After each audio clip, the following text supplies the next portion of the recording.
गृहराज्यमंत्री योगेश कदमांनी देखील झी 24 तासच्या कार्यालयाला भेट दिलेली आहे। योगेश कदम यांनी कार्यालयामधील गणपती बाप्पाची पूजा करत दर्शन घेतलं। यावेळी महाराष्ट्रातली सर्व संकट दूर होवोत असं साकडं त्यांनी बाप्पांच्या चरणी घातलं। तर गणपती विसर्जनाच्या पार्श्वभूमीवर मुंबईमध्ये बॉम्बस्फोट घडवून आणण्याच्या धमकीवर त्यांनी कुणालाही घाबरण्याचं कारण नसल्याचं म्हटलंय। मुंबई पोलीस सज्ज आहेत, चौकशी सुरू आहे असं योगेश कदमांनी सांगितलं।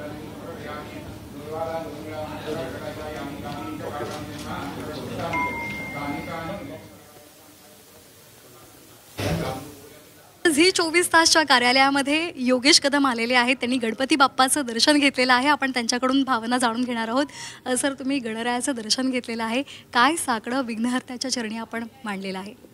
मी बाप्पाकडे एकच मागणं केलंय, महाराष्ट्रावरती येणारी सगळी संकट दूर होवोत, महाराष्ट्रावरती येणारी सगळी विघ्न दूर होवोत, महाराष्ट्रामधला शेतकरी सुखावला पाहिजे, शेतकऱ्याच्या आयुष्यामधली सगळी विघ्न दूर होवोत, ही बाप्पाच्या चरणी आम्ही प्रार्थना केलेली आहे।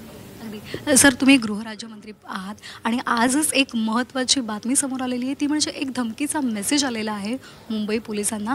त्यामध्ये त्यांनी असं म्हटलेलं आहे, 14 पाकिस्तानी दहशतवादी मुंबईमध्ये आलेले आहेत, अनंत चतुर्दशी उद्या आहे आणि त्या संदर्भात त्यांना बॉम्बस्फोट घडवायचा आहे, काहीतरी दुर्घटना इथे घडवायची आहे। तर त्या संदर्भात काही अपडेट्स आहेत का तुमच्याकडे? काय तुम्ही पावलं उचलली आहेत? यामध्ये कुठेही घाबरून द्यायचं कारण नाही। मुंबई पोलीस हे सक्षम आहेत, त्या संपूर्ण प्रकरणाची चौकशी देखील करत आहेत, परंतु प्रायमा फेज याच्यामध्ये कुठेही घाबरून द्यायचं कारण नाही, कुठेही थ्रेट नाही, कुठेही आपल्याला याच्यामध्ये सिक्युरिटी मेजर्स म्हणजे आपण ज्या कायदा सुव्यवस्थेचा प्रश्न निर्माण होऊ नये किंवा कुठलाही धोका होऊ नये याकरता जी काळजी घेणं आवश्यक आहे ती सगळी काळजी आपण घेतलेली आहे आणि मुंबई पोलीस सध्या ह्या मेसेजची चौकशी करत आहे, परंतु कोणी घाबरून द्यायचं कारण नाही।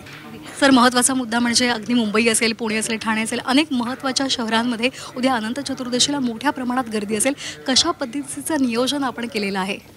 यावेळेस सुरक्षेची तयारी करत असताना माननीय मुख्यमंत्री मोदींनी देखील ज्यावेळेला बैठक घेतली होती त्याच्यामध्ये स्पष्ट निर्देश देखील दिलेले आहेत आणि पहिल्यांदा आपण AIचा वापर करतोय। म्हणजे AI टेक्नॉलॉजीच्या माध्यमातून आपण फेस रेकग्निशन कॅमेराज असतील त्याचा आपण उपयोग करतोय।